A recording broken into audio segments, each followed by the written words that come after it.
Boker Tov, Givrin. Boker Tov. Mashlom Kim. Lo Ra, I heard over here very distinctly. All right, not bad. Lo Ra, which means you're not really that good. But at least you didn't say Lo Tov. All right, we want to do several things today. This is going to be a review day. We want to go back over things that you've studied in chapters 5 through 12 in preparation for the exam. The first thing I want us to do, however, is to look at your exercise on personal pronouns, exercise 12. And we want to go over it immediately and talk about it to make certain that you're all on the right page there, since this is the last chapter involved in the exam next week. You want to make certain it's covered and that you understand what's happening. So take out your exercise 12, personal pronouns, and please trade it with someone near you. And let's begin. Number 1 on the translation, and all this exercise is involved in translation. Most exercises from now on are going to be mainly translation. There'll be a few things that will be different, but it's just trying to get the exercise over and over and over again and trying to multiply the variety of examples that help to cement those things that you're attempting to learn and remember. I was mentioning this morning, talking with James, and I had a note, I think, from Kenny on his exercise number 10, that there are some things that just don't seem to quite coalesce yet. There are some things that are difficult to understand. For example, the construct state. Some of you are still struggling with some aspects of that. And it really is this constant repetition of a variety of examples that eventually provides perhaps that one example that you've just been waiting for, that communicates with you, even though it may not communicate with anyone else. It is just that one example that suddenly it clicks. And so that's the reason for all this translation, is that one of these translation examples, either going from Hebrew to English or English to Hebrew, is suddenly just going to turn a light on, and you'll say, wow, I've been in darkness until now, and now the light has come on, and I understand this one thing. I have 1,000 other things I still don't understand, but this one thing I do understand. And that's the reason why we have all of these exercises, why you have the exercises in the workbooks, and why we have this constant repetition, is that's what it takes to learn the language. And so don't feel that you're odd or behind or left out if you're still struggling with something that's even 2 or 3 lessons ago. Remember, we talked about the learning gap in learning a language. And part of that is going to be helped by these constant examples, and we'll go through it. So let's start with number 1. And Scott Basolo, would you please read aloud the Hebrew and then translate? Min ha'aretz. Okay, ha'aretz. There's no ah there. Okay, min ha'aretz. Min ha'aretz. Hahi. Hahu. Hahi. Hahi. Mm-hmm. Yatsa Ashur. All right. And has Ashur departed from the land? Okay, departed from that land. Hahi. Hahi. Now you might be wondering about the spelling, because you're used to seeing he spelled with a hey, a hirik yod, and an aleph, and you're used to seeing who spelled with the shurik, where you see the wow. But there's something very strange in the Hebrew Bible, and primarily this occurs, in fact, it occurs only in the Pentateuch, in the books of Moses. In the books of Moses, the third feminine singular personal pronoun and remote demonstrative is spelled, instead of with a hirik yod, with a hirik wow. With a hirik wow. And this is one of the arguments, in fact, against those who would say that there's textual updatings taking place in the Hebrew Bible to try to update the language so others can understand it, correct spellings, make it more contemporary. Well, if that had taken place, this would have been one of those that would have been updated. But it has not been. It's been left that way. And this is the only place where we find it, the 5 books of Moses. And there's many other examples I could give, but that's just one of the many. So when we talk about things like textual updating or later editing of the text at canonization to try to upgrade, update, contemporize the language, there are scores of examples of key and major factors of the language that had changed over the period of time from Moses down to the time of Ezra that are not changed at all. So it puts a big question on textual updating, and this is one of them. So that's why it's spelled this way, and it's important here, you see, that you pronounce it.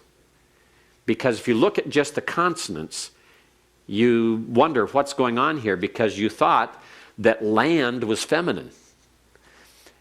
Now, fortunately, no matter how you interpret that as who or he or ha-who, it would still come up with the same meaning in translation. But it may have caused you to stop and to think about it. So it's literally, word for word, it's from the land, that, because it agrees with the noun it modifies. So it's from that land, he went out, Asher. And it's Asher went out.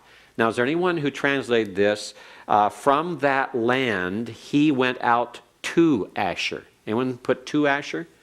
All right. Remember, when you have a proper name like Asher, you will always have a lamed preposition or L used to show to, or you'll have a comet's hey on the end of it that indicates direction. So it would not be to unless it's specifically worded that way in Hebrew.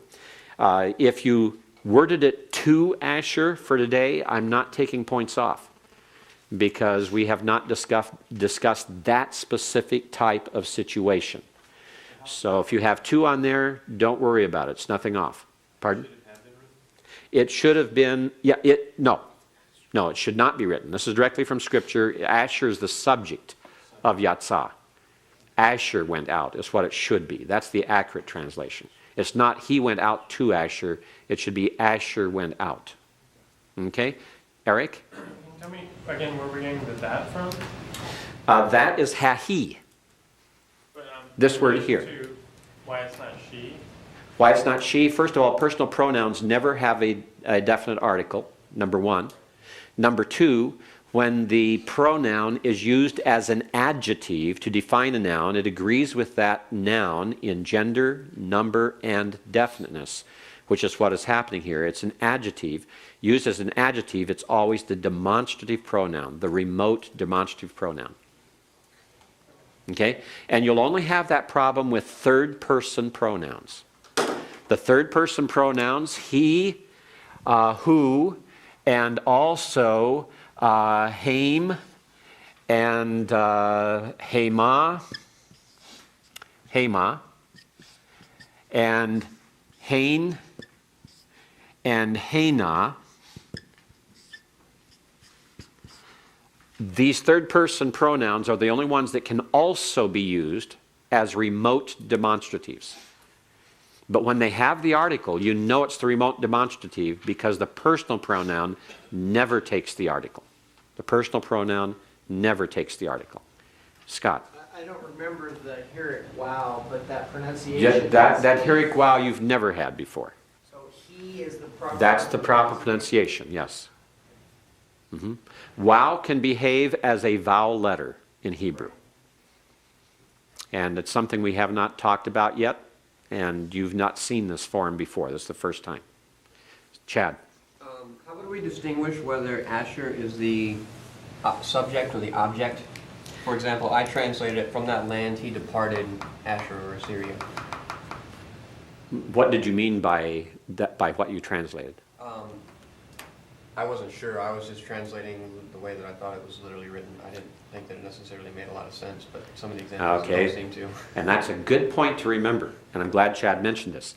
Remember that these things do make sense. And so you need to make sense out of them in English when you translate. And Asher, as either a country or land, depart doesn't take a direct object. Depart never takes a direct object. How can you depart something? You have to depart from something, or you have to depart to something. But it can't be the direct object. So you'd either have to add from or to, And in the Hebrew, that would always be stated in this case. Okay? Does that help? Yes. To clarify? All right. Any other questions on number 1? All right. Pardon? He went out from the land of Asher, that would be incorrect? He went out from the land of Asher would be absolutely incorrect. Notice, right, if it was from the land of Asher, land would have to be in the construct.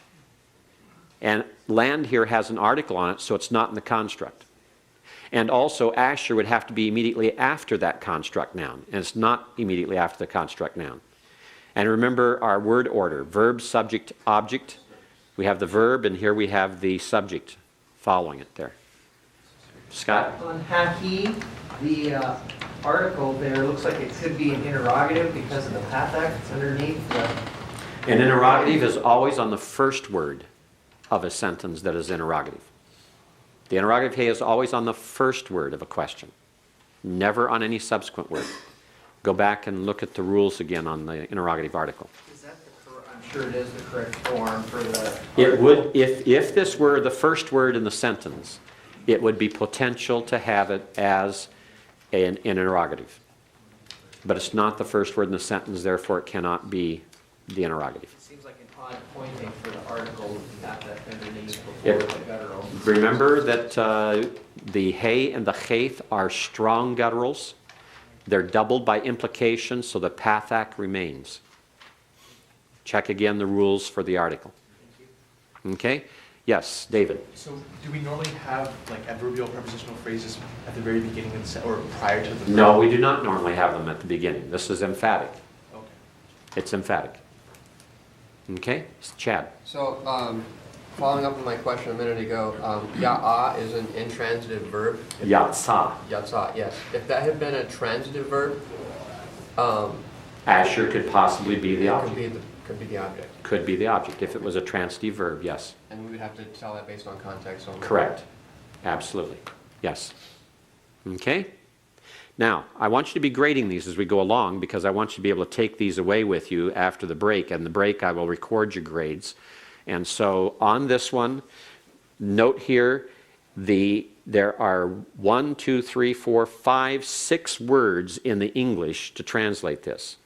So if any of your 6 English words, Asher went out, or Asher departed from that land, if you have any of those words wrong, that's 1 point for each word that is wrong.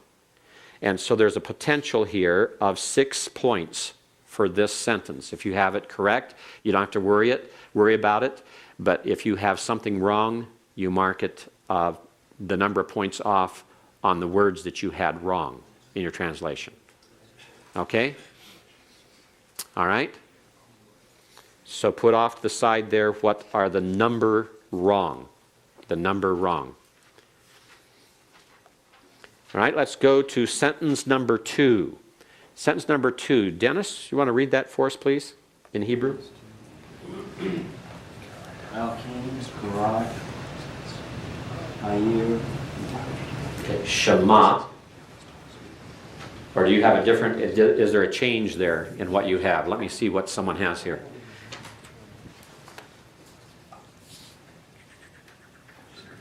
Okay, yes, you do have something different here. All right, so you have Kara Ha'ir. Okay, Ha'ir. Okay. Kishon, Alel, Yahweh, Shaphat, Kal, Ha'ar. Okay, good. And translate?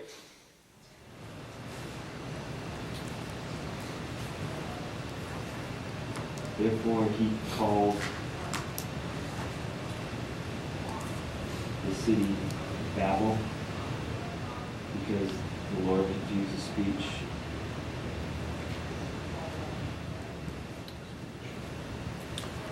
of the whole earth. Okay, good. All right. So therefore, he called the city Babel,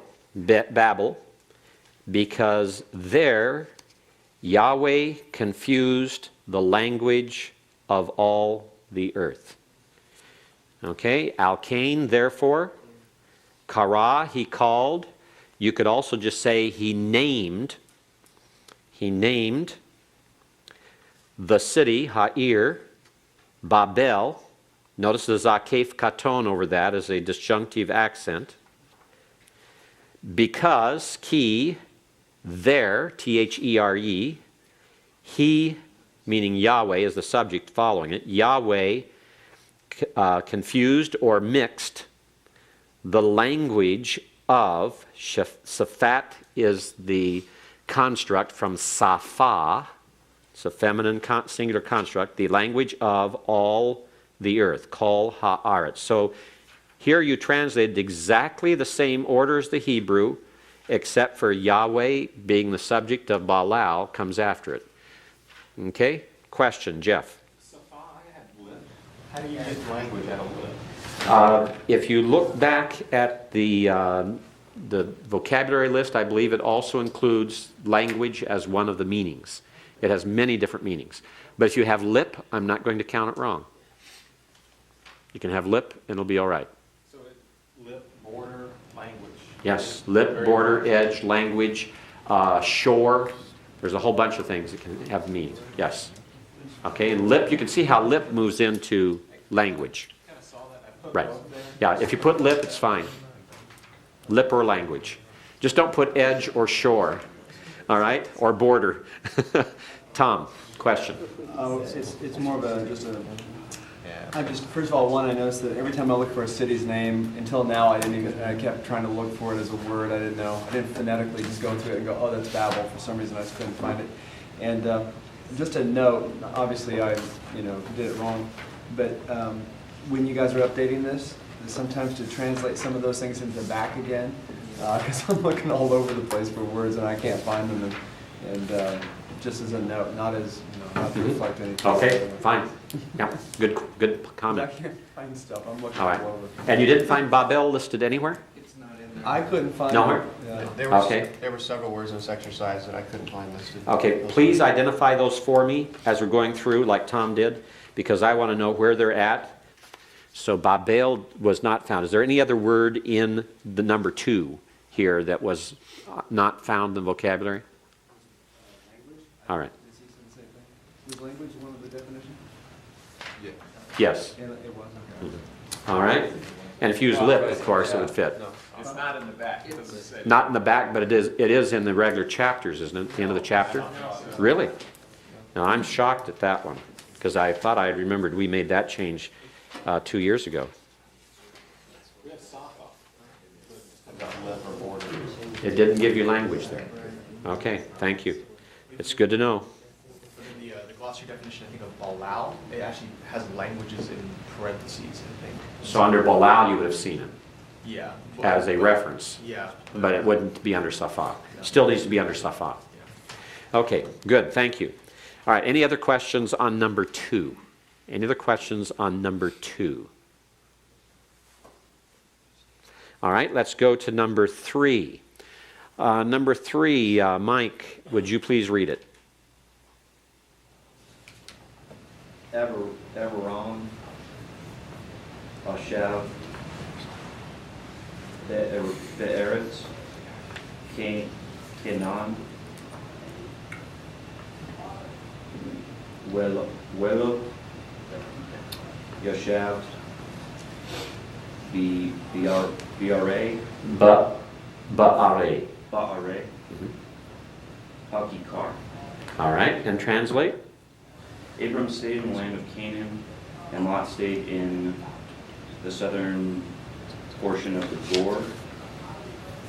Okay, you missed Ba'are. In the cities of the southern portion of the Gor, or in the cities of the Gor, or in the cities of the Jordan Valley, or in the cities of the environments, or environs. Okay, you have to have cities of there. In the cities of Ba'are. Okay, Avram Yashav Be'eretz Kenaan Welot Yashav Ba'are Hakikar. All right, any other questions on the translation there? Yes, Eric? Stayed in the lands of the broad southern portion of the board? Lands or cities? Cities. cities. It's are is from ir, cities. Okay, anyone else? Yes, Chad? Maybe somebody else found it and I just missed it, but I don't believe Lot and Canaan were in the vocabulary. We've had Lot before already, several times, I believe. But it's not in the glossary, I don't believe. I just figured. it Not out. in the glossary. I think part of that is Dr. Bustos and I felt that proper names shouldn't have to be put in the glossary, especially if we've already had it before, and we've had Lot before. Anyway, but just- Yeah. Canaan was one that stuck me for a while, Okay, and we've had that one also. Didn't we have that before? maybe. I believe, because I thought I remembered pronouncing it with you before. But not Canaan. Okay, all right. Okay, I'll mark those anyway. We might want to make a special section of proper names. Would it be of help, this is a good time to ask, would it be of help to put proper names in a separate list, or should they be in the same list as all the other words? Same list works better for you? Okay, good. All right. So Abraham settled, or he lived, or he stayed. Any of those verbs are acceptable in the land of Canaan, and Lot stayed, settled, lived in the cities of the Jordan Valley, the Gore, the environs. Okay? Dwelt is fine, yes. Okay, John? Dwelt toward the cities, is that okay? Toward the cities? It's the Beth preposition meaning in. It's not el, unto, or lamed, to. It's Beth, in. So it'd be wrong. All right? By the way, let's go back a minute. On number 2, there's 1, 2, 3, 4, 5, 6, 7, 8, 9, 10, 11, 12, 13. There's 14 possible points on number 2. And there are 1, 2, 3, 4, 5, 6, 7, 8, 9, 10, 11, 12, 13, 14, 15, 16 possible points for number 3. And that, if you leave out an of or you leave out a the, that's 1 point off. If the of isn't there for the construct, if the isn't there when the article's there, or the construct relationship has definiteness, that's 1 point off for each element missed. Okay? Any other questions on number 3? Tom? This is a simple thing, I'm sure everybody else knows it, but on cities, why does the yod drop out? And then from just the regular word city? Okay, that drops out because the language just happened to form it that way. It's just the same way as Eretz becomes Aretz. In fact, as we were looking at some of I think it's actually part of it is in a footnote earlier that explains that this is one of the unusual words. It's one of those 5 or 6 words that do unusual, irregular things in Hebrew. And it's just one of those things you have to just use. The answer, technically, is that evidently originally ear came from a word that had an original A-class vowel in it. And then it was changed to ear, but in the plural it reverted back to the original A-class vowel. And that's merely hypothetical, because we have no evidence to prove it any different. Okay? Other than parallel cognate languages where it appears that way. Yes, Scott? I don't know if it's going to be of value to you, but it would seem to be of value to us on the irregular words like that if they maybe had both variations in the glossary. In the vocabulary list? Because, man, we spent an inordinate amount of time trying to go back and figure out what rule changed it and can't find it anywhere, and it just is kind of discouraging. That is a good idea. I think we've done that for a few words, but we haven't, like bait, we did it for bait. On bayith, we put bait in the vocab, and we should probably do that then for this as well. Okay, good. Part of this is we get so used to teaching Hebrew and everything else. We're so used to many of these things in the second semester and third semester, they're in the lexicons. They're all in the lexicons. And there's a reluctance to put so much in the grammar that you don't need a lexicon. And yet, for the first semester, it's almost necessary that at least what you use is there. Okay, let's go on number 4. Yes, Scott? Will the lexicon be a valuable tool as we're going through these? You're not really ready for it yet. Sure helped last night. There will be times when it might have helped, but you're also learning some things by these struggles, and the grading is gracious enough to allow some flexibility on some of these matters too. So even though it may be painful, you're learning from it. All right, number 4. Number 4. Kenny, pronounce this, please.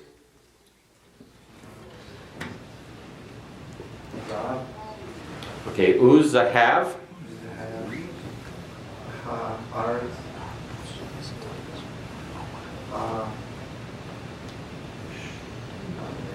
Hahi. Hahi tov. And without even looking at the footnote, you know that this comes from the Pentateuch. Why? Because he is spelled with a wow instead of a yod. So anytime you see it that way, you know that's from a text in the Pentateuch, because that's where that different spelling takes place. All right, translation, Kenny? The gold of that land is good. Okay, and, don't forget the oo is and the gold of that land is good. Or if you have was, that's fine as well. Remember, tov does not have the article. Therefore, it is a predicate adjective. It isn't in the normal word order, but you know it's a predicate adjective because it doesn't have the article. And hahi is that, agreeing with land in definiteness, gender, and number. And gold of, you're not used to seeing a hatif pathic with it.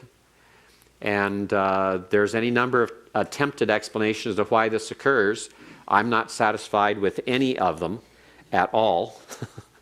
For some reason, the Masoretes felt it should be pointed this way, because normally it'd just be a simple schwa. Eric? With it pointed this way, why is there a shurik for the... Because it's before a schwa. But it's- Shurik before a schwa. But it's before a composite schwa or... It doesn't make any difference. It's still a schwa. And what's happened here, I think, is that the Masoretes looked at this and said, all right, there's a hatif pathic here, but normally this would be a schwa, therefore we're going to follow the rule and have the and follow the rule of the schwa. Remember when you did your construct exercise, the one I just returned to you this morning? You had zahav as one of those examples you were to supply the construct of, and when you gave the construct for it, you gave this as the construct. And so what the Masoretes are looking at is this is what it's normally supposed to be. And so this would be oo. And so they're saying by this that even though this vowel here has become a composite schwa, they're going to retain the oo because of what it should have been. Now, some say that this is an error of the Leningrad Codex scribe. Others say it is just one of those odd things that happen to the Masoretic pointings, where for some reason there is a traditional pronunciation or something going on that they maintained, and there's an apparent disagreement between the vowels and the rules. But this is the way the text is. And the interesting thing is, it's not just the Leningrad Codex that has this pointing. All right? But it is a violation of the normal rule. You expect to have the equivalent short vowel, a pathic under it. But here it doesn't affect your translation, because regardless of how it's pointed, you know this is an and. Okay? All right? Jeff? And the gold of the land, that is good? No, because that is not referring to gold. Hahi is feminine, gold is masculine. So that has to go with land.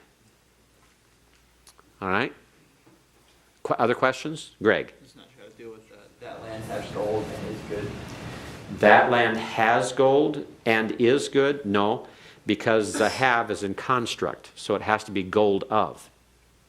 How would we count that up? Well, the number of words you have here in the English translation is 1, 2, 3, 4, 5, 6, 7, 8 words. One word, 1 point off for and, 1 point off for the, 1 point off for gold, 1 point off for of, that 1 point off, land 1 point off, and was or is 1 point off, and good 1 point off. Okay, and the gold of that land was good. Now if you have but instead of and, anyone have but instead of and? That's acceptable here, but won't need to explain it at this point. We haven't got that far yet. Yes? What if we added an extra, like, and the gold of that land, she is, which was it? The gold of that land, she is good? Yeah. Then she, being a personal pronoun, would not have an article. that has to be, the he has to be adjectival because it's a personal pronoun with an article, so it has to be an adjective. It has to be the demonstrative pronoun that. There's no other option. That's standard rule. That is absolute rule. I've said it twice today. I'll say it probably 5 more times today, and I'll say it in the future as well. The personal pronouns in the third person, when they have the article, are always demonstrative pronouns. Okay? Third person personal pronouns, when they have the article, are no longer personal pronouns. They are demonstrative. In fact, the remote demonstrative pronouns. Yes, Eric? Before today, how would we have known that? You had it in your lessons on the articles and the personal pronouns, etc. Look at 12, where you have your lesson here, and actually there's one even before that. We had it earlier than that. We had it way back on number 11, or 10, excuse me. Chapter 10. Chapter 10, as you're going through that, page 73, 3A, demonstrative pronouns / adjectives. The following chart is of the demonstrative pronouns. You have who, he, hame, hema, hain, hena as those.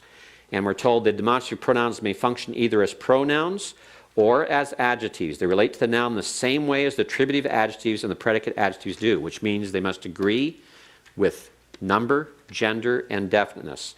When used as adjectives, the demonstrative pronouns function the same way as the attributive adjectives. So they describe. They take the article if the noun has the article. They follow the noun they qualify. They agree with the noun in gender and number. And then you had a series of examples given there, all of those with an article on those demonstrative pronouns so you could see what they look like. When used as pronouns, 2C in the middle of the page, 74, the demonstrative pronouns function the same way as the predicate adjectives. They do not take the article. Okay? Where would we know that the personal pronouns do not take the article, though? I mean, we Right know that in here. English. That's what it says right here.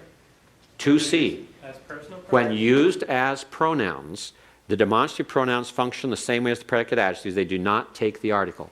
Whether they're demonstrative pronouns or whether they're personal pronouns, they do not take the article.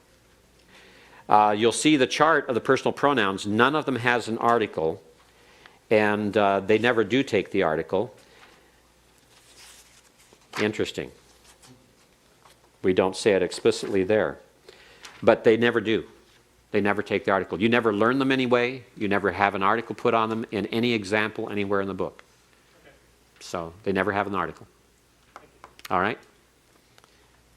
Okay? All right, let's go back then to number 5. Let's take that one, Scott Jackson. Ani El Shaddai. Okay? I am El Shaddai. Okay, I am El Shaddai, or you could have I am God Almighty. Okay? Pardon? God the Almighty? I have no problem with that. I have no problem with the Almighty God. Pardon? El is not Lord. Lord is Adon, Adonai, or if you use all caps, it's Yahweh, but El is God. Tom? Do you need, could it just be I, El Shaddai? I'll accept that today. You should have a verb in there, but that's fine. Okay, so if you have I, El Shaddai, or I, Almighty God, or I, the Almighty God, or I, God Almighty, without the am, no problem. Okay? So on this one, there's only 4 words, 4 points possible. And if you don't have am, that's only 3 points possible, but don't take off any points if you have any of those. You're only subtracting points, not adding up points. Okay? All right, number 6, Kempis. Ta. Right, notice that. Everyone watch. He pronounced them both the same, which is exactly right. Atah, atah. But notice they're spelled differently. They're 2 different words. Okay, go ahead. Baruch. Yahweh. Okay, good. And what's the translation?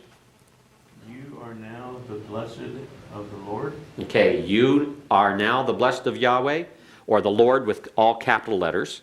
Make certain it's all capital letters. It is not acceptable to translate Yahweh this way. All right? It has to be this way, or it has to be this way, or it has to be this way. But it cannot be this way when you have Yahweh. All right? And there's two places you could put the R. You can put it, you now are the blessed of Yahweh, or you are now the blessed of Yahweh. Now you are is fine. Eric? Can you not have the R? Just said you now, comma, the blessed of the Lord. If that makes sense to you in English, it doesn't to me, but I'll accept it. The beginning of the sentence. I'll accept it. Notice this is the end of a sentence because you have the double dot at the end there, sof pasuk. As I said, try to make sense of these in English. I won't take points off for that, but I'm going to eventually, in a few weeks, I hope to have you all to where you're trying to make sense of these things, because we're not trying to provide you with partial sentences. We're trying to provide you with examples that are full sentences. Kelly? Can the construct there also be expressed by saying by? You are now blessed by Yahweh? Yes. Does that just work? Yes. Okay. John? Can you remind me how I should know that Yahweh would not be the subject? What would be the subject of? And what would you do with the first atah? See, that's where you have to answer those questions. Okay, Greg? Is there a definite article there on blessed? There's no definite article on blessed, but remember, when you have a construct relationship with a proper noun, the proper noun is definite, therefore the construct noun becomes definite. The blessed of Yahweh. The blessed. The has to be there, because it's in construct with a proper noun, which is definite. Okay? Scott? So are we marking off for Lord, or are we getting a warning today? We'll make it a warning today. All right? I'm feeling very gracious. All right? So we'll make it a warning. So circle it, but don't take a point off. All right? Okay. Way to go, Scott. See, I'm a dispensationalist, and this is the dispensation of grace, right? Okay, Jan. Now the Lord bless you. No, it can't be the Lord blessed you, because the you is placed first. It's the subject. You are, not the Lord blessed you. It'd be totally different. This is something that when we get into pronominal suffixes, pronouns that are objects are always suffixes. They're never by themselves independent. Okay? All right. Anyone else on number 6? Number 7. Eric, want to read this for us, please? Ayin, Atem, or Atem, Maha. Atem. Excuse me? Atem. Atem. Meharan, Haran. Anahinu. Anahinu. Anachnu. Anachnu. Okay? And how'd you translate it? Where are you from? We are from Haran. Okay. Absolutely correct. Where are you from? We are from Haran. Or if you translate literally, from where are you? From Haran we are. Okay? Haran is one that... Haran didn't communicate? Okay, you've got to start pronouncing these words, guys, because they're often very familiar. And when you look down, you see number 7 is found in Deuteronomy 20. Excuse me, is that the one? Number 7, no, it's number 4. Number 4, Genesis 29:4. You know, Haran, it's one of those words, places. Isn't that what we take off for? What did you have for it? I had a big question mark. Just a question mark? Well, if you didn't even try to translate it, what can I do? I tried everything. When you can't find something, try transliterating it and making it a proper name. It's a common rule of thumb. You'll run across this many times in Scripture. When you can't find something, try transliterating it and making it a proper name, and you'll find that 75% of the time, that is the issue. Okay? All right. Anyone else on this one? On number 7? All right. Number 8. Number 8, Kyle.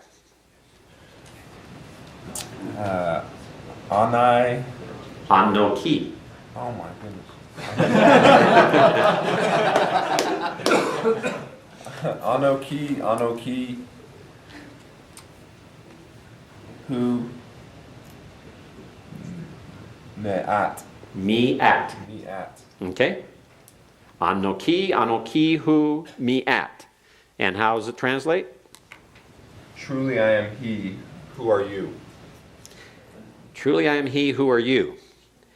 There's no truly there. I can see why someone might take that, though, because of the repetition of anoki. Circle it, don't count points off. All right, what other options do you have? There's several ways to translate this. What are some of the other options? Jeff? I am that I am. Who are you? I will count that. I will count that. I am he or I even I? I, say that again. I am he or I even I? I, even I can count. I am he, I will count. Although if it was I am he, you have to account for why there's two anokis, and the I would have to be underlined, capitalized, huge, bold, or something to show the emphasis. That's why I, even I is even better. Okay? Now, did they put both? Did Roger put both options? No. One was mine, one was about it. One was, oh, you're trying to combine the two. Okay. Well, I'm going to accept both of you on that one. All right? Anyone else? Tom? I am he, who are you? That's fine. That's fine. Greg? I even I am he who comforts you? Where's comfort you come from? That looks like someone checked Isaiah 51:12 to find out what was in the sentence from an English translation, because it's not here in the example. So put 1 point off for, in fact, 2 points off for comfort. No, just one. Take one off for comforted. Okay? Yes, Eric. Speaking of, James and I just looked at Isaiah. We were wondering where the comforts did come from. Where the comfort comes from? Yeah, in the translation. Comes from the Lord. It's not here.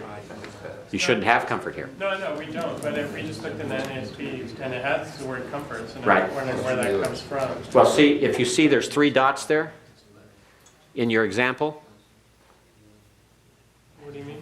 There's 3 dots in your in the number 8 there in your text. We don't have three dots. You don't have 3 dots? 3 dots aren't there. We took them out. We wouldn't want to take them out. You're right. Oh, I see what's happened. You have an accent there between the who and the me. What happened is when we printed that, the computer converted the ellipsis to that accent that's between the words. It shouldn't be there. It should be, those 3 should be ... And I need to mark that so that we get that reverted back, because it should be an ellipsis. Would the same be true in number 7? In number 7, the same thing should be true, yes. Absolutely. It should be, after atem should be 3 dots. So you just omitted words we didn't know? We omitted words that you didn't know, right. We picked and chose in the verse to choose the words that you did know. All right? Okay, that wouldn't have come out if you hadn't asked the question. And that's just one of those computer things, and it probably is that when we printed it off, we had the computer that printed it set on curly quotes and all those other automatic options, and those have to be turned off before we print it so it doesn't convert that automatic ellipsis back to something else. Yes, So when Kelly. it's doubled like that, can it also be an emphasis? Like Yes, I myself? it is emphasis. So I myself am he. I myself am he, who are you is absolutely correct. Okay, anyone else? Any other options you want to check on? Scott? I am that I am, he is. I am that I am is fine. The last part, he is, doesn't make any sense. It's double, you're doubly translating the who. You're translating it twice. So the is wrong, just he would have been Give it again. I am, that I am. Okay, let's see, that is who. I am that I am. So you've already translated who once as that. You can't translate a second time as he. So you have to count one of those off. Okay? All right, anyone else? All right, let's go on then to number 9. Number 9, I'll read it here. Hema hagiborim esher me olam anshe Hashem. All right? Those or they, you can do it either way, those are or they are the mighty men who from ancient time or who from of old or from eternity are or were men of the name, which could also be an idiom meaning famous men, men of reputation. Okay, questions on your different translations that you have? Yes, Scott. On that last phrase, the men of the name, if there's no verb there, it's just comma, the men of the name instead of are the men of the name. No problem. That's fine. Okay, any other questions on translations that you have there for this one?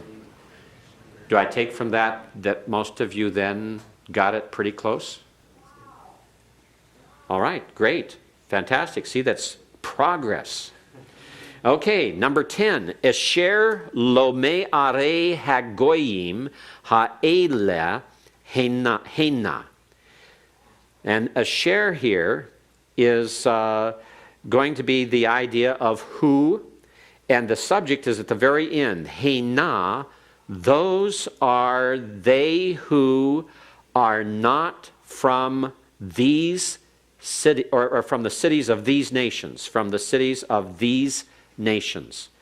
They are those who are not from the cities of these nations.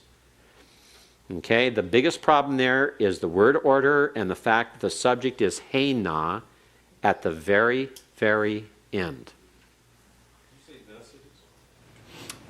It's the cities, yes. Notice it's are is construct, and it's connected with hagoyim. Which are not from the cities of the nations, comma, those? Which are not from the cities of the nation, comma, those. I will accept that. I will accept that. Scott. Real close to that, which are not from the cities of these nations there. There. T-H-E-I-R? R-E. T-H-E-R-E. But see, Hena is not Sham. So that last one is wrong. The 1 point is wrong. Yeah. Okay, anyone else? Yes, my translation is they are those who, or the ones who, are not from the cities of these nations. Notice that these goes with nations because attached to it by makef to show the close relationship. These does not go with are. It's not these cities of the nations. It's these nations. Yes, Franz? Who are not of the cities of these nations? That's fine so far. What about the Hena on the end? Not translated, 1 point off. 1 point off. George? Sir, can I ask you back on number 8? Sure. Is it okay if I put he is, I am? Sure. Absolutely. Good. Okay. All right. Anything else on number 10? Okay. Now let's quickly go through these and then we'll take a break and then we want to review. This review I've allowed a lot of time on because I think this is a very important part of our total review for the quiz, or the exam, actually, exam. Because personal pronouns are very significant in Hebrew, number 1. And this is the personal pronouns here we're dealing with. Number 2, many of the issues we're dealing with. Construct state, the definiteness of a construct chain based upon the article being on that last noun or the last noun being a proper noun. Those are very important parts that you can expect on the exam. That's something that is very important, very significant. We dare not forget it. So let's very quickly take B, translate the following sentences in Hebrew. The man who dwelt in the great city is good. We already did that, remember, on Tuesday. So I'm going to skip over that. And remember there, as long as you've got it down, there's points there. I hope you got it correctly, but just in case someone failed to do that and didn't write it down or didn't transfer it over, they're at the ones at the loss because this is still counted. All right? And we have the man who dwelt in that city, so Asher. And then it was Yashav.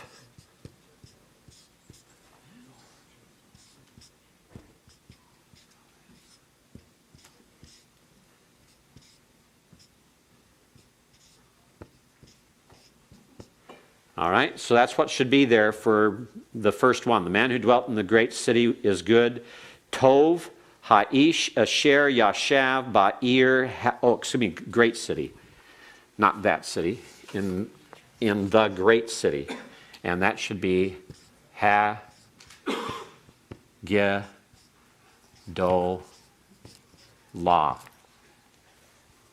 Okay? Yes, question, James. The order is incorrect, that is went off too long. Since we did it in class, there should be no excuse. Should be everything would be wrong that it is wrong because we went over this one very specifically in class on Tuesday, giving you all the answer, writing it out on the board, walking through it word by word, point by point. Yes. If you have shakan instead of yashav, that's fine because remember we said that was acceptable. And also remember we said ha'ish could be ha'adam.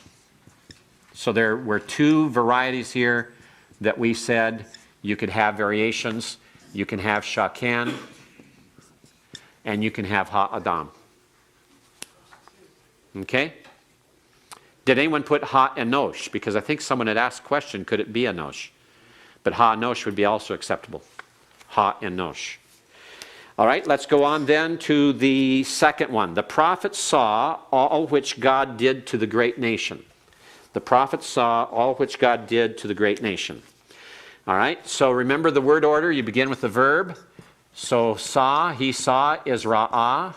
The prophet is hen, navi. Remember the dogish in the noon. If you don't have a dogish in the noon, then that word is wrong, so it's one off. On that first one, by the way, Tov Ha'ish Yashav or Shakan Ba'ir Hagedolah, that's 1, 2, 3, 4, 5, 6 possible points. If you have any part of the word wrong, if the pointing on the article is wrong here, the whole word's wrong. If there's a lack of the suffix here, that whole word's wrong. If there's a lack of the dogish in the gimel, that whole word is wrong. So there's only 6 points, there's 6 words, there's 6 points. And if any part of the word is wrong, the whole word is wrong. Okay? And the same on this one, Ra'ah han navi, the prophet saw all which. So you have, there's 2 things you could have done here. You could have, it's supposed to be kal, but there's a problem here in that when we're looking at this, all which is literally all of which, but you may not have put that. If you put kol here, just leave it that way, put a circle around it, correct it this way, no points off. Okay, it would be kal asher, all which is literally all of which God did, asa is he did, God is Elohim, so the subject of that would be Elohim. Make certain that all the vowels are correct. That holum has to be there. It's Elohim. Elohim. God did to the great nation. Lagoi. Notice the dogish in the gimel. Lagoi hagadol.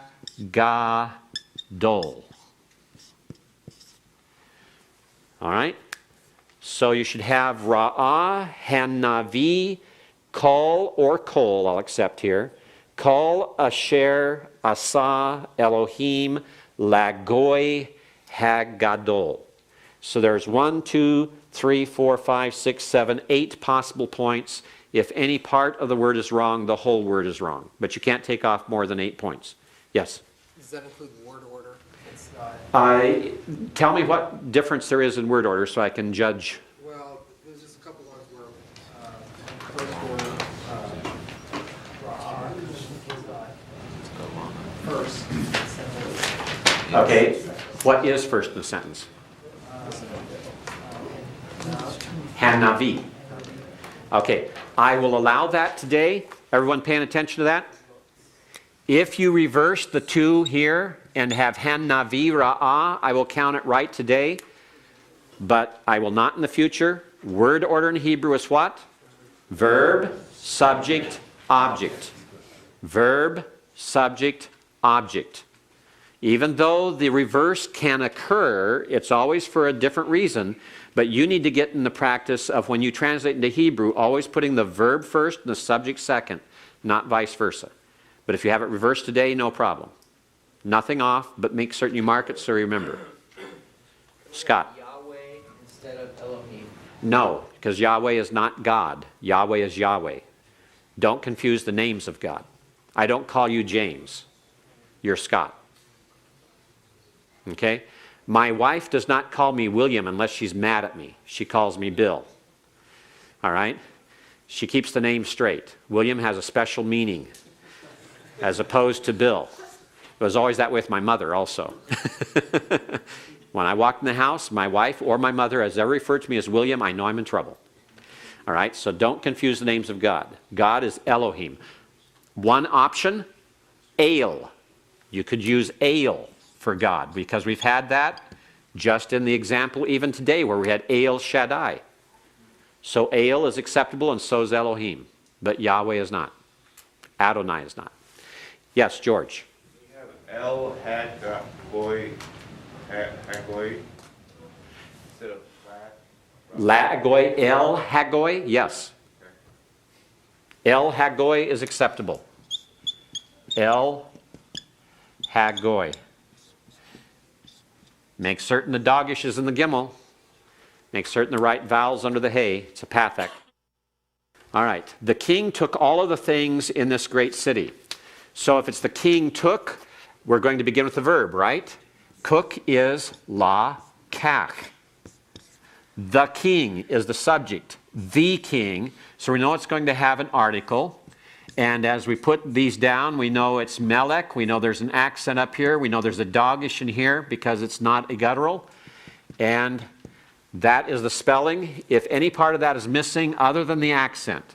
If the accent is missing, just add it in. Don't take points off. All right? Lakach hamelech. The king took all of the things. All of is call. The things ha, div, va, reem. All of the things in this great city. Beth is in. This great city would have to be city, the great, the this. So Ba'ir for the city.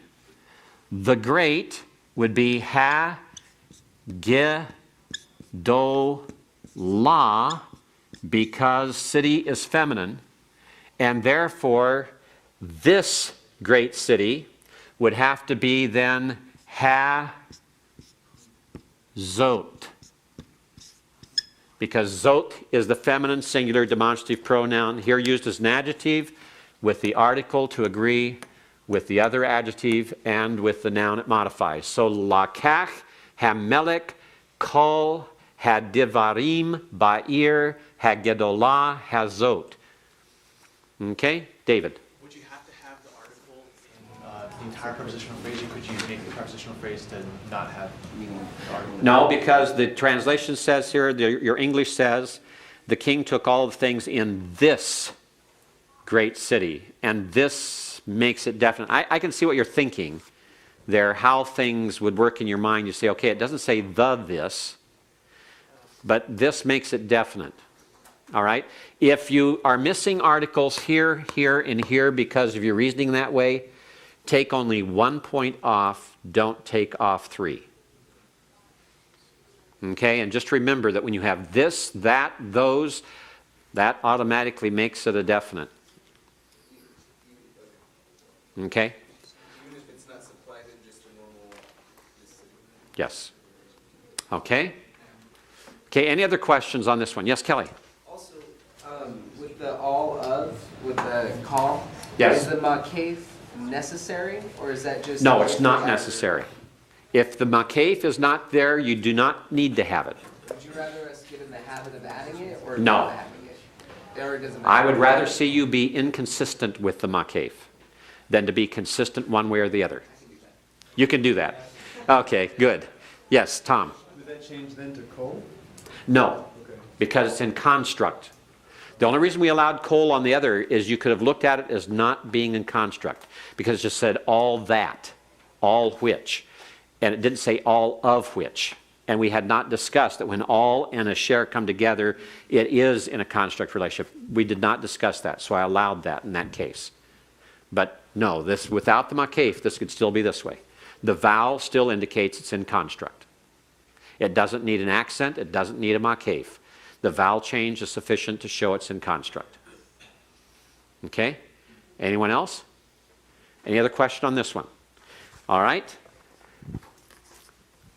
And as we go to the next example, the servant heard all the words which Abraham spoke to the kings of the land. So what are we going to put first? Verb. Heard. Okay? Shama. Okay, he heard. Who heard? The servant. Servant is ha-eved. Make certain it's a daleth, not a resh. There should be an accent there. Put an accent on it if it isn't, but don't count it off. Don't count any points off if the accent is missing. All right? The servant heard all the words. And that will be, again, it'll be call, because literally it'd be all of the words. Ha, divarim. Excuse me, we're going to have all the words, no, it's all right. All the words which, Asher, Abraham, which is Avraham, which Abraham spoke. Now here, you've got two different possibilities. When you go into a relative clause, word order does not become identical to normal word order. You can end up with any word order. You can have Abraham first and then the verb, or you can have the verb and then Abraham. And here there are two different words you could have used. You could have used diber, or you could have used amer.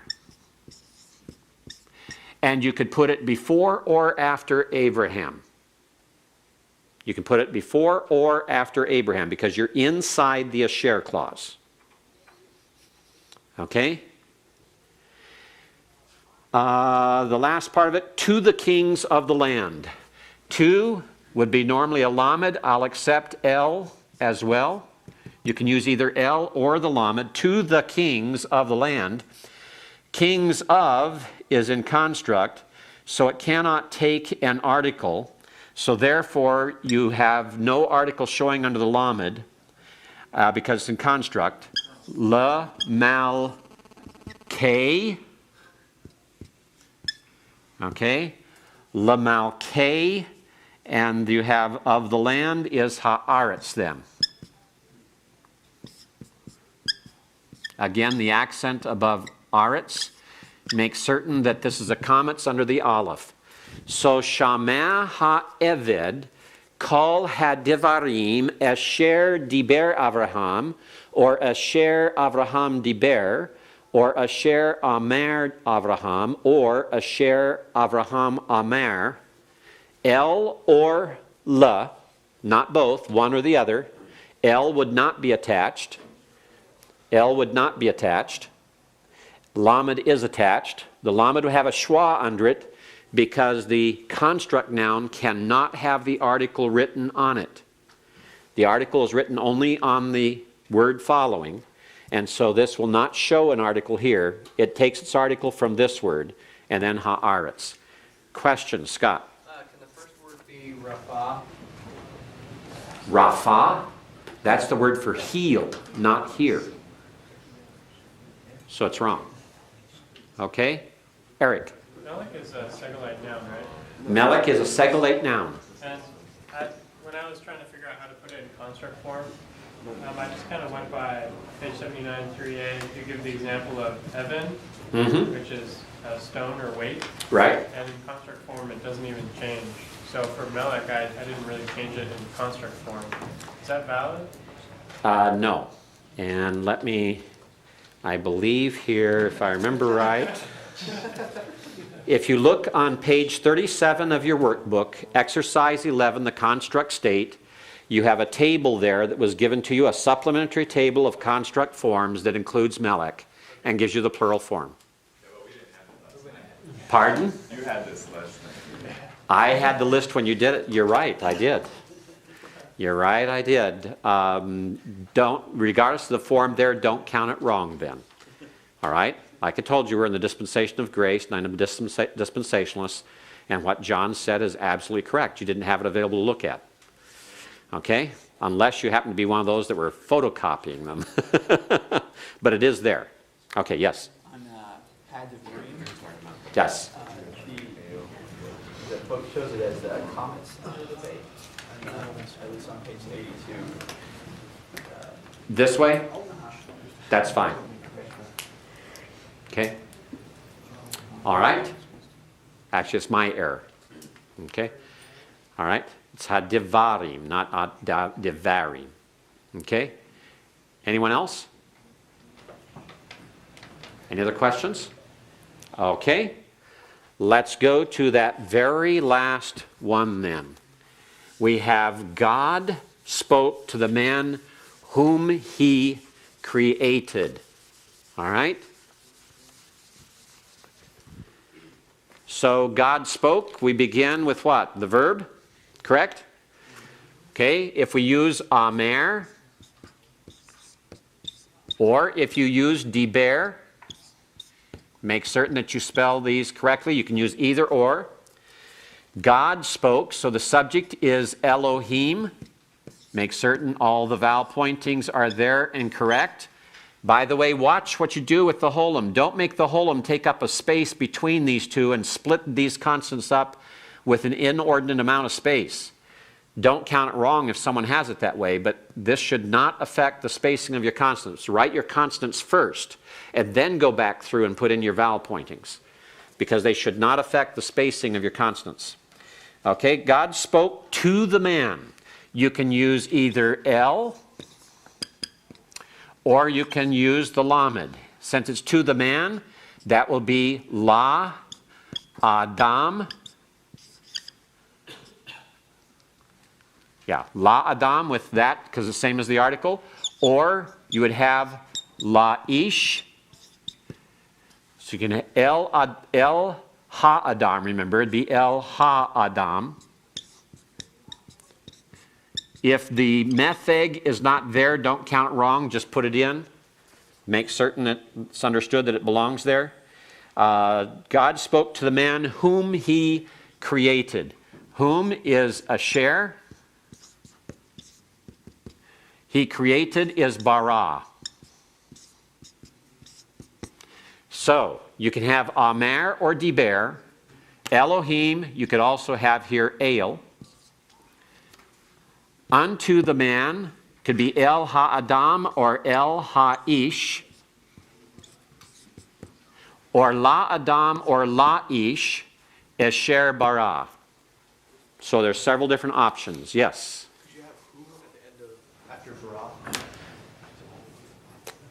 This way?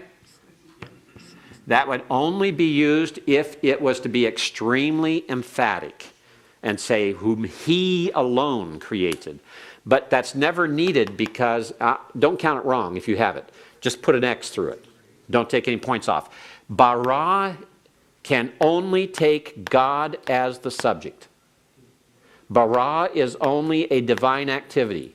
Therefore, you never need to have this emphasis this way. Okay?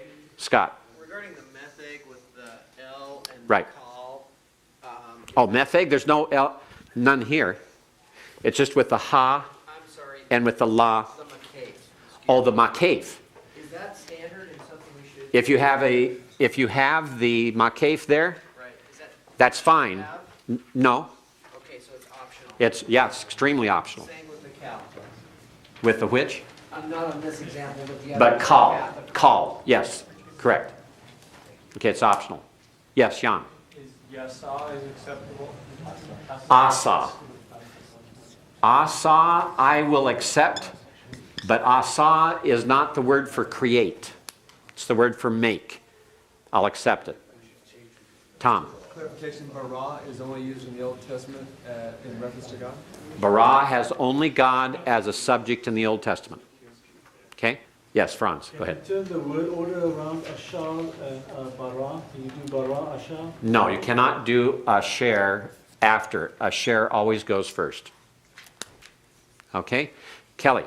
For whom is another option, eight me? Say that again? Eight me with the Makate, so the No, because that's an interrogative. Me is interrogative. and then also, is it, I put, who in there, whom, so the, Asher, who, Barak. Okay, well, that's what we're just talking about here. Oh, my bad. Put an X through it. Don't count a point off. So it's not, It should not be there. okay, because it's understood. Okay. Right. Okay? Scott. If you put, at the end, if you put Elohim instead of he, It's not there in the, I looked at the fact that it had he, and I didn't know if you could translate he with No. he instead of right together. don't try to second guess. Translate exactly what's there in the English. Okay? It's not the equivalent of he. No. Put an X through it, don't count off, but don't try to add antecedents for pronouns for translation exercises. Okay? All right? Keep it as literal as possible. Just put an X through it this time. Okay, anyone else? Other questions? Did you get your question resolved back there at the table there that you were discussing? Good, great, good. I want to make certain it wasn't neglected, that we got to it and made certain of it. Okay, Chad? May I ask one question about the crossword puzzle? Yes, you may. 29 across, toward the city. I couldn't figure out any way to get that to fit in those 5 spaces. Okay, that's a trick question. It's a trick question. Number 29 across on the crossword puzzle. I just made city plural. Ah. Here's what it should be, and I'll explain.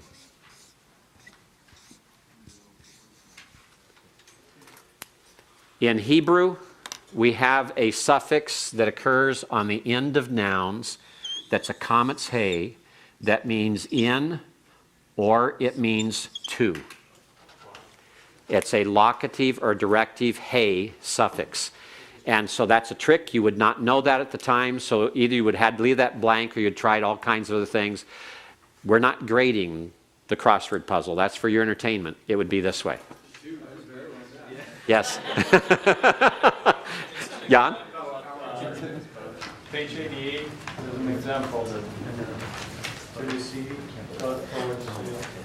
Page 88. We did have an example of it. Yes, you do have an example. In fact, you're told there, the comet's hay ending never takes the accent. When the old accusative ending is added, the accent remains where it was before the termination was added. Mitzrayim, Egypt, Mitzrayimah, to or toward Egypt. Ha'ir, the city, ha'ira, to or toward the city. So you even have the same word. Okay, great. Thanks, John. That made me feel even better. I thought maybe it was just a trick question. We sometimes throw those in on the crossword puzzles. All right? Okay, now, let's use our time to quickly review a few things in preparation for your exam. Number one, remember, it's chapters 5 through 12 of the textbook. Chapters 5 through 12 of the textbook. The Hebrew accents, remember, we have disjunctive accents. You should be able to identify a few of these. For example, the athnak. You should be able to identify the athnak. Circle it in an example and name it. Circle it in an example and name it, the athnak. I'm not going to ask for the sigolta. I will ask for the zakef katon. So athnak and zakef katon are two of the accents you need to be able to recognize, to be able to circle on an example and name. Name. Athnak, zakef katon. Zakef katon looks like a schwa at the top of the word, the two dots above a word. Rabia is the diamond. You should know that one as well. So athnak, zakef katon, and rabia. Rabia is the diamond above a word. And you can review these in your chapter on accents in chapter 5. Zakef gadol will not be on the exam. The saluk will be on the exam. The saluk is that vertical line underneath the last accented syllable in a verse. And it always comes together with the sof pasuk, which is the double diamond at the end of the word. Okay? So on that one you would have both there. The conjunctive accent, the only conjunctive accent you need to remember is munach. The thing looks like a backward L. It is the strongest conjunctive accent. These are all given for you in detail in chapter 5 of your textbook. Yes? What is the double diamond being called again? Sof pasuk. Sof pasuk. Sof means end. Pasuk means verse. Sof pasuk means end of verse. Okay? That's all you need to know about the accents. All right? So one more time real quickly. You have to know the athnak, zakef katon, rabia, and the saluk. So you have 4 disjunctive accents. Disjunctive, remember that name also. Disjunctive accents. They're the ones that divide the logical divisions of the verse. And 1 conjunctive, the munach. 1 conjunctive, the strongest conjunctive that joins, it doesn't divide. All right? Be able to recognize them on a word, circle that accent, and give it a name. And there may be different ways that appears. I may say, circle the athnak in this sentence and put a box around the rabia, you see? Or I may say, tell me what is the circled accent, or what is the accent on this word. So there's a number of possible ways I can mix that up and do it. I could even do it by matching. I could give you a list of the accents and a list of words with the accents and have you match the correct ones. You can expect any possible variety of the way I would ask the question. But these basic accents, those 4 disjunctives and the 1 conjunctive, will be on that exam. On the article, make certain that you are able to attach articles to nouns that are provided for you, just like you did in the exercises. So go back over all the rules of the article. Remember this very basic rule here, that the normal article attached to a noun that does not begin with a guttural is going to be a hey with a pathic and a doubling dogish in the first letter. All the other aberrations, all the other options have to do with gutturals. All right? All the other options have to do with gutturals. If you have a non-guttural, this is the only way. All the other ways have to do with gutturals. So when you get down to these others, you find out that if you have a weak guttural, it's a hey with a comments. And rule number 3, if you have a strong guttural, it'll be a pathic, and the guttural is doubled by implication. And strong gutturals are the cheth and the hey. That's where we had the question earlier about ha-he. All right? And then we have the rule that if it's attached to an unaccented ha or ah or cha, the hey, aleph, or cheth with the comets, then it's a segol. He afar, he av cave, he chazak, because it's not, that next letter, guttural with the comets, is not accented. It's unaccented. And we also had that if it's accented, it's a comets. And that some of these undergo changes.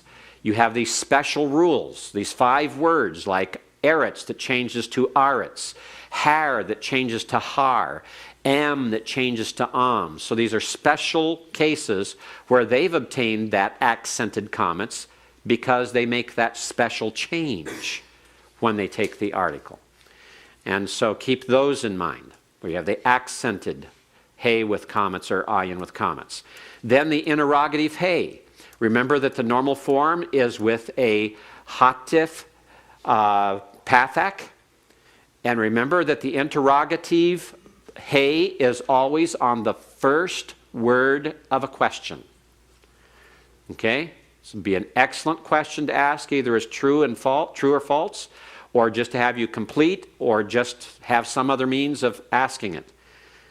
The hey, the interrogative hey, is always on the first word of a sentence.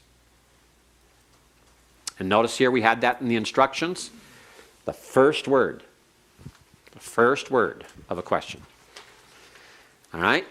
And we have it sometimes attached as a pathak before a guttural that has a schwa or a pathak. And we had that question asked today, and it was ruled out because it was a strong guttural and not a schwa or another form of guttural.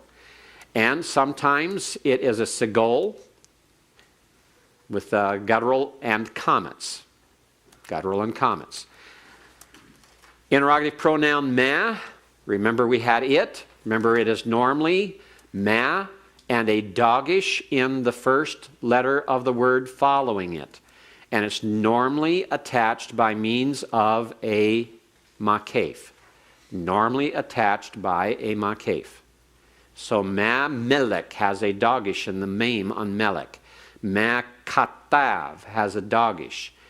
Ma nahar has a dogish. Ma yom has a dogish in the yod. So don't forget that dogish. It's very important. And the rule number 2, it has a comets. When you have gutturals, aleph and hey, sometimes resh. And then rule number 3 was a segol, especially to gutturals with the comets. And notice that there's also the option, the makef is an option, is going to be found most of the time, but there will be cases when the makef will not be there. Let's go to the next one then in the review here. Prepositions. Remember the rule on prepositions, they're normally attached, the inseparable prepositions, which are 3 in number, the beit, the lamed, and the kaf, are attached with a schwa to the word. Levoker. And remember, when a bagad kafath letter does not open a syllable, it does not take the dogish. When a bagad kafath letter does not open a syllable, it does not take the dogish. It does not open the syllable here because the la opens the syllable. Remember, the la cannot be a syllable by itself, so it is part of this 2-syllable word. Levo and ker are the syllables. The schwa cannot form a syllable by itself. Therefore, the beit is not opening the syllable. The lamed opens the syllable. So the bagad kafath letter loses the dogish when you add the lamed, beit, or kaf to it when it has a schwa. Okay? Le adam be nahar be afar kaish kalot lot by name, remember. Rule number 2, words beginning with simple schwa take inseparable prepositions with a hirik, because you cannot have 2 schwas together at the beginning of a word. So the first schwa that would normally be there then changes to a hirik to avoid having two schwas at the beginning of a word. And there's exceptions of this where the schwa that was there originally disappears. Schwas under yods especially disappear, like in Yehoshua becomes Lihoshua. The schwa that was there disappears because the yod becomes part of the hirik. It's an exception, a change, and irregularity. If you have a compound schwa, then you take the corresponding short vowel, goes underneath the preposition. An exception, Elohim. The hatif segol disappears, and the schwa, or the segol that would have been, the segol that would have been under the lamed, is heightened to its seri. Leilohim. That change occurs only when you add one of the three inseparable prepositions, lamed, beith, or kaf. The inseparable preposition usurps the position and point of the article. So if it's hammelech, the preposition is lammelech. If it's ha-adam, the preposition is ka-adam. If it is he-afar, the preposition is be-afar. All you do is take the hey away and put your inseparable preposition in place of the hey. So figure out what the article is first, and then just substitute the preposition for the hey of the article, leaving everything else intact. Inseparable prepositions immediately before the accented syllable of a word in pause. In pause means a word that's like at the athnak or the saluk. Lamayim and shevet. Shevet becomes la shevet, the comets instead of a schwa. Min is different. Before non-gutturals, the nun is assimilated. It becomes mi-melek. Not min-melek, but mi-melek. Min-nahar. Notice the nun is assimilated. The dogish compensates. Miyom, from day. Before gutturals, the nun is assimilated. The hirik heightened to a tseri because the gutturals refuse. They reject doubling. So it's me-adam. Since you can't double the aleph, the hirik is heightened to a tseri. Me-regel. Me-hadar. And before the article, the nun is either assimilated and hirik heightened to tseri for rejection of compensatory forte. So me haaretz. Notice this is different than beith, lamed, and kaf. The beith, lamed, and kaf are inseparable. They always are attached. Min can be separated, but when it's attached even, the article remains. With min, the article remains, not with the other three. So it's me haaretz because the hey rejects doubling. Me hayom because the hey rejects doubling. Or it'll be joined by a makef. Min hayom. Okay? Instead of me hayom, it can be min hayom. Two alternatives there. On Where's the Wise, remember, hakam, hekama. Notice what's wrong with it. What's wrong with it? The mem sofit, when you put an ending, you change that mem. It's no longer a final mem. It becomes hekama, the mem, the regular mem, not a final mem.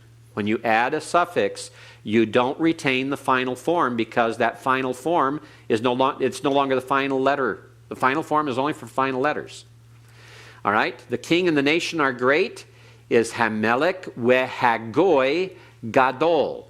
The predicate adjective is still without the article, and it can go with both. Gadol has to be how? Gedolim. Because if it goes with both, it has to agree. You have two of them. It's a compound subject. So, and then it goes normally before. So Gedolim, Hamelech, Wehagoy. If you have two nouns having the same adjective being attributed to them, two nouns means it's plural. The man and the woman are. You don't say the man and the woman is. All right? And in Hebrew, that plurality has to be transferred to the pronoun as well. It has to be transferred to the pronoun as well. I'm not the pronoun, excuse me, the adjective. has to be transferred to the adjective as well. If you want to say the great, the king and the nation are great, the great has to be in plural, the same as the English verb is in the plural. The nation and king would be in plural. Nation and king are both singular, individual, but together they are plurality because they're two entities. Two is plural.